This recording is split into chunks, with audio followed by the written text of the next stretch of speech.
We are going to try an experiment for the next 8 weeks and have a regular Facebook Live vaccines Q&A for you. And we're going to do this for 30 minutes and have a different expert to talk to you every week. This week, for our inaugural Facebook Q&A, we are joined by Dr. Brenda Ayers. And I'm going to just quickly turn it over to her and let her talk to you a little bit about who she is and why this subject matter is important to her, and then we'll get into the our vaccine safe discussion. Thank you, John. Really appreciate this opportunity to discuss my topic today, which is why vaccines are safe. The COVID vaccines are safe. As John said, my name is Dr. Brenda Ayers, and I am the medical director for the Vassar Brothers Medical Center Hospitalist Service, which means that I'm a physician first. I am also the Associate Vice President of Medical Affairs at Vassar, which I've been in this role for several years. All in all, I've been with Nuvant Health for over 11 years now, and Vassar Hospital has been my primary site of work. In my role as a hospitalist during COVID, we were on the front lines and really got to experience firsthand how devastating this disease was and still is to our community, to our hospital, and to the general population. So when when we first heard that the vaccines were coming out, and when they were first made available, we were, as a frontline worker, extremely excited to have a tool to combat this deadly virus. And so that's how I came to this work, and really working very diligently with other partners within the network and within the community and also within the hospital to help people who may have questions about the vaccine, who may be unsure about the vaccine, and just may have general, be afraid. And that's a normal, natural response for something that feels like it was, like it's new. And we'll talk about that a little bit later. So, my goal is to help in any way that I can to answer those questions. Great. Thank you so much for that introduction, and happy to have you, value our professional relationship. And, I'm going to kind of approach this as the moderator as, I'm like one of your patients. I'm someone who is a little hesitant about making that decision about getting the vaccine. And I just want to know, to start off, what vaccines are out there? Once I'm eligible and I can get vaccinated, what exactly is out there? Are there choices? How does it happen? Yeah. So in the United States, we have 3 vaccines that have been approved by the FDA for emergency use. So we have the Pfizer and the Moderna, which are an mRNA technology-based vaccines. And now, just recently, as of last week, I believe, we have the Johnson & Johnson vaccine, which is also now available. The difference between the 3 vaccines is that both the Pfizer and the Moderna require 2 doses weeks apart in order to achieve full immunity. The Johnson & Johnson is a single-dose shot where after the single dose, you become immune. For all 3 of the vaccines, though, you don't reach full immunity until 2 weeks after, for Pfizer, Moderna, the second shot, and 2 weeks after Johnson & Johnson for the one shot. I would like to say, though, it's a good question to start with, John, because I know that there's a lot of concern about, well, I want to get the one that works the best. And do I get a choice? Should I wait to the one that is available that I think I want? What I would say to that question is no. I would say that if you have the opportunity and the access to get a vaccine, get the one that you have the opportunity and access to get. And the reason is this, is that when you look at all the studies, regardless of whether it is Pfizer or Moderna or Johnson & Johnson, the endpoints that were measured were, did patients in these studies, that they become severely ill, did they require hospitalization, and did anyone die from COVID infection? And so regardless of the technology used for the to make the vaccine, all three of these, in the studies, all three of these vaccines were 100% effective, meaning that no one became seriously ill and no one died from COVID after receiving a vaccine and reaching full immunity. Okay. So, you know, I'm not patient. I haven't, you know, I'm eligible, and then we know the eligibility, you know, rules are different and for every state you're in, and you know, the most important thing is to decide, you know, is to find out if you're eligible. But you know, how do we know they're safe since they're so new? Right. So I think that's also that question has layers to it, in my opinion.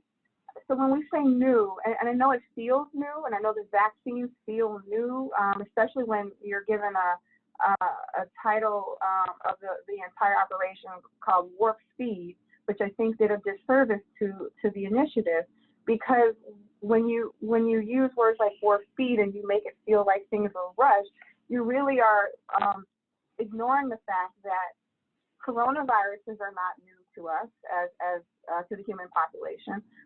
We've been dealing with coronaviruses for decades. If you recall the MERS outbreak in the early 2000s and the SARS outbreak, I think in the late 2000s.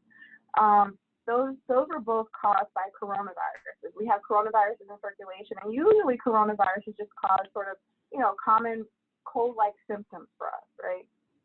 So coronaviruses are not new. We understand the biology of coronaviruses. What was different this time around was that this novel coronavirus that causes COVID-19 disease had a mutation in the spike protein that we as a human population had never seen before. And once we figured out what that mutation was and the sequencing and the biology behind that, then we were actually able to apply that to pre-existing technology with mRNA vaccines like the Pfizer and the Moderna, as we talked about earlier. So even with that technology, the mRNA vaccine technology, that's not new either. We've had that and been looking at that for decades now, looking at it to potentially apply it to things like the Zika virus or even the flu. So what we had, once we figured out what this change was in this novel coronavirus, and already understanding the biology and having this technology that for all intents and purposes was sort of sitting on the shelf there, we were able to bring those two together in a way that allowed us to scale up very rapidly the production of vaccine that turned out to be extremely effective. Okay. So, no, go ahead. Yeah, so as far as the technology part, I think that it's a little bit of a misnomer to say that it's new, because it isn't. It's been around. In addition to that, that's only part of it. So these vaccines have undergone the most stringent of oversight that any vaccine in the history of the U.S. has. The United States of America has, the FDA, as we all know, which has committees that oversee the committees to make sure that, number one, the research is trustworthy, and number two, after the vaccines have rolled out, that we're monitoring for side effects. We have a system in place where any people have the ability to report on adverse events if any should happen, where they're monitored and tracked. So I think that the fact that there's been such stringent oversight and carefulness in looking at these vaccines is really, for me, makes it extremely safe. Okay. So from the patient, perspective, and I've heard you say that they're safe, but I'm still a little nervous because, I've heard about side effects and, what are the side effects that I'm going to get? I mean, and I'm going to ask a million questions here, but like, my first dose, my second dose, I hear all these varying things. Right. What should I expect? Right, absolutely. So first of all, I want to say that, and I appreciate your taking the role of the patient and having that questioning attitude, that questioning mindset, because I also want to say that everyone is entitled to question. You should question, regardless of whether it's the COVID vaccine or a medication that you're being prescribed. We have to advocate for ourselves when we are interacting with the healthcare system. And so everyone has the right and should question. So my answer to your question about side effects is this: is that side effects are expected, right? They're actually, so side effects such as arm soreness, fever, muscle aches and pains. Myself, after the first vaccine, I had a little bit of fatigue and a little bit of nausea, but was otherwise okay. So these are all to be expected. It's a sign that your immune system is doing what it's supposed to do, right, in response to the vaccine. So with the Pfizer and the Moderna, 2 doses again. After the first dose, most people have very mild side effects. I say most people because what we have seen, though, is that for people who've had COVID before and then get vaccinated, they tend to have a stronger reaction to the first shot of the Pfizer or Moderna, whereas those who haven't been exposed to COVID before tend to have a stronger reaction to the second shot. Okay. So I can tell you about my own experience. I did okay with the first shot. Like I said, a little bit of mild fatigue, a little bit of nausea. After the second shot, I had the fever, I had the shakes, the chills, I had the muscle aches and pains for about 24 hours. And then it was like, poof, it was gone. And then I was up and about doing my thing. So those are to be expected with the vaccine. With the J&J, we're hearing similar things with regards to the arm soreness, the fever, muscle aches and pains. But again, that's just one shot. Okay. Were you nervous to get the vaccine yourself, or can I ask that? I mean, as a doctor, you understand the science, but was it something you were nervous about, or? Yeah, so I think that everybody has a little bit of a journey. I've seen, at least an experience that I've had, I think everybody has a little bit of a journey in coming to whether they're going to be vaccinated or not. I think for some people, most people that I've been in contact with, that's a short journey.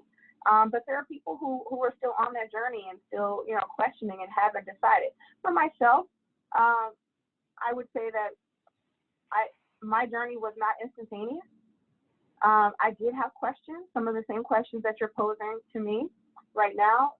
What I did was I decided to educate myself. So I read the studies for the Pfizer and the Moderna, understood this, a little bit more about the science, what it could do, what it couldn't do. I know that there's a lot of myths out there about the vaccines, and fairly quickly arrived at the level of comfort that was necessary for me to say that this is safe for me. I think, though, the most compelling reason for myself is that as a frontline worker, to be under constant concern and fear that I could bring this home to my husband or to my children or to my grandma or someone like that that I care about. To not have to feel that anymore is an immense relief. Well, one of the things I like what you're saying is, I think it's important for us to not act like we know everything, right? So you're talking to us about the studies and the clinical trials and the safety and the fact that it's not necessarily, it's not approved, it's been authorized for emergency use, all those things. But so what don't we know about the vaccines? Do we know how long they last? Do we know You know, are we gonna have to get vaccinated every year? You know, those types of things. So I would say that for those types of things, John, that the jury is still out. There's still evidence that's being collected. The first people who enrolled in the very first studies, we're coming up on a year now for that group of people. And so we have about a year's worth of information on the vaccines to go by. What we know, though, is that we haven't seen, in the people enrolled in the studies, we have not seen any adverse events or any patterns to be concerned about. The data on immunity, I expect, should be coming out fairly soon now that we're approaching a year with that first group.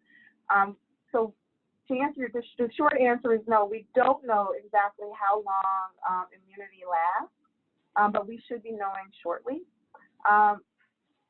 Do we need boosters? We may. Maybe like the flu vaccine where we have to get a yearly booster. I suspect that that's probably going to be the case, especially as we look at some of the variants that have popped up, you know, out there as well. So I think we don't know that, but we have processes in place that we should be able to get those answers fairly quickly. Well, and I've read that, you know, that I believe we've crossed like 109 million folks in the United States have been vaccinated, or at least have gotten a shot, right? Sure. So maybe they haven't gotten both shots, which is a tremendously incredible number. But, you know, and I know that we all want to get back to, you know, how things were a couple of years ago and, you know, spending time in large groups, all those other things. So, you know, what do you say to folks? I mean, we've seen the stuff from, you know, President Biden about, you know, pretty soon you're gonna be able to have small gatherings, you know, with other vaccinated people. But until then, like, you know, what do you say to folks as they wait for their turn to get vaccinated? Yeah, exactly. And so even for the people who have been vaccinated, like myself, right, I still wear my mask. I still wash my hands religiously, sanitize my hands, socially distance when I'm out in public. So those things aren't going to go away. To be quite honest, they're not going to go away for quite some time, okay? Even after we've gotten the vaccine, we're still going to need to do those things to protect ourselves and everyone else in the rest of the population who may either be too young to get the vaccine or who may not have been able to get the vaccine or not want to get the vaccine for whatever reason, right? So those things aren't going to go away, and it almost feels like almost part of you know my civic duty at this point to make sure that I am remaining socially distant, washing my hands, and wearing my mask. I would say that yes, that is definitely a light at the end of the tunnel, though, to know that fairly soon, if things go according to our new president's plan, that we will have the majority of our population be at least eligible for the vaccine, if not having gotten it by summertime. So for me, to dare to even think that we can have a safe 4th of July celebration is all the more reason why we have to get people vaccinated as quickly as possible in my mind, right? The other compelling reason is that if viruses can't multiply, they can't mutate. Right. So if we want to stop the spread of these very dangerous variants and prevent prevent new ones from cropping up, then we need to get vaccinated before things get any crazier than they already are. Right. Well, we have had a couple of questions that have come up. One is via Facebook, and it's someone asked how long do you have to wait to get the vaccine after you've had COVID? So if you've someone who has had the illness, like, can you get it while you have COVID? Do you have to wait for a long time? Like, what's the answer for that? Yeah, so if you look at what the CDC says, it'll tell you that you can wait up to 90 days after you've had COVID to get the vaccine, but you don't have to. So really what we're telling patients and telling people is that if you had COVID and you're feeling better and you're out of that quarantine period, you want to get the vaccine after that, then absolutely you can get the vaccine at that time. Okay. What exactly, what is herd immunity? What does that mean? So herd immunity is basically the number of people that have to either be vaccinated or have had a particular disease in order for the population to, just in simple terms, to be protected. Okay, and it differs from disease to disease, and I don't think that we know what that number is, what that percentage of is for the general population with COVID yet. Okay. And so you're talking about, the most important thing now is, now that vaccines are going to be available, get out there and get vaccinated when you're eligible. So, like, I'm that patient. I'm the one who's hesitant. I'm saying, Dr. Ayers, I don't necessarily know. I kind of want to wait and see, or I just am not sure what to do. What do you say to me to convince me that I really should, seek out and get an appointment and get vaccinated? Yeah. So first of all, I wouldn't want to convince you. Okay. I think that for me, again, it's a journey for people. And what I would want to understand, John, if I was sitting down with you, is what is a barrier? What is it that you're really concerned about? What is it that you might be afraid of, right? Because what I'm hearing from people as I have these conversations with them is that it all comes from sort of a trust, a base of trust, but it manifests in different ways for different people. Meaning that your reason may be that, if you're a young woman, maybe you believe that the vaccine may affect your fertility. It doesn't. There's absolutely no evidence that shows that at all. In fact, what we do know, while we're speaking about pregnant women, we do know that the studies on pregnant women with these vaccines will be starting soon. We know that Moderna is starting studies on children aged 6 months to 12 years to see if they, to test the safety and efficacy in this age group. We also know that, if anything, especially for the Pfizer and the Moderna, is that the vaccine does not cross the placenta if you're pregnant. And women who have babies, babies born to women who have had the vaccine have antibodies. So there's some passive immunity to protect your baby. Okay. So I'd like to sit down with you, John, if we were having that conversation, and really understand what is it that is driving that concern that you're having, and speak to that. And I think for different people, those are different things, but just to really explore that and speak to it, I think is how I approach it with people. Okay. So I know it's a smaller population, but, there have been stories out there about people with, allergic reactions to the vaccines. Number one, like what is put in place, to protect people who may have that type of reaction? Like, what are the safety protocols that are put in place? And number two, like, do we know any, potential long-term effects, for that? So great question. So first, I'll take the allergic reaction. What we do after everybody who gets the vaccine has to be monitored for 15 minutes, at least 15 minutes, in order to see if you're experiencing any allergic reaction. Okay, in the general population. For people who may have allergies to other things and may have anaphylaxis, meaning that you have this overwhelming allergic response to something, say like peanuts or tree nuts or shrimp or something like that. The recommendations have been to monitor those people for a little bit longer, for at least 30 minutes. What we do know is that if you're going to have an anaphylactic reaction, usually that the median time that occurs is around 17, 18 minutes or so. And so the safety measures that have been put in place is to extend that monitoring time for a little bit longer.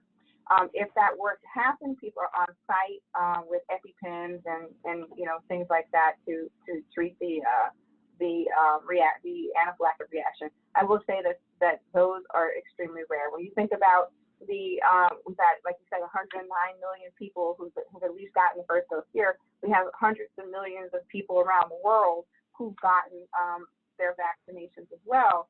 And you're not hearing reports about people having major anaphylactic reactions. Okay.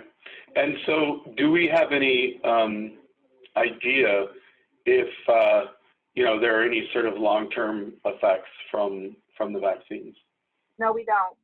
Again, we're just coming up to a year from the first people who enrolled in the first studies to really understand that. But as far as the encouraging thing is that we're not seeing anything in those people, and we're a year out from that.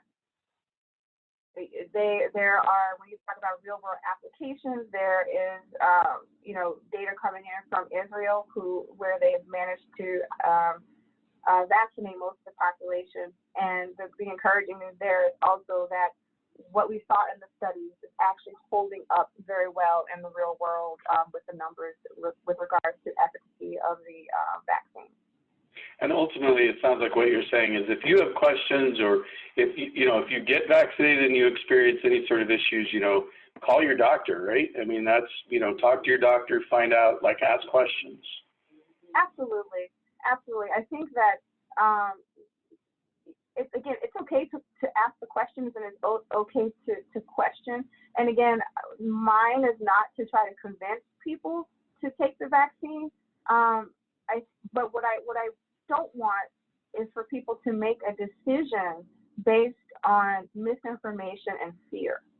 So that would be my parting words to anyone who's listening, that if you're feeling hesitant about the vaccine, that's fine. But make sure that the decisions that you're making are actually based in fact and on science and not on hearsay or fiction. Okay. And that's a really good message. And, I think that, there's just a ton of information out there. And I think there are a lot of, people like you, systems like Nuvance Health that really, want to get the message out there that it's important to get vaccinated when it's your chance, but it's also important to educate yourself, to be confident, to know that you are, in charge of your own health. And, it's just, I think it's an exciting time for us to be, moving forward in 2021. So do you have any sort of parting words for any of our followers today? Yeah, well, I hope that this has been helpful. I hope that helped to answer some questions. What I would say that if you have any lingering questions or want additional information, you can reach me by email. My email address is brenda.ayers, AYERS, @nuvancehealth.org. Feel free to shoot me an email. I'd be more than happy to respond by email, to give you a call, whatever. This is probably the most important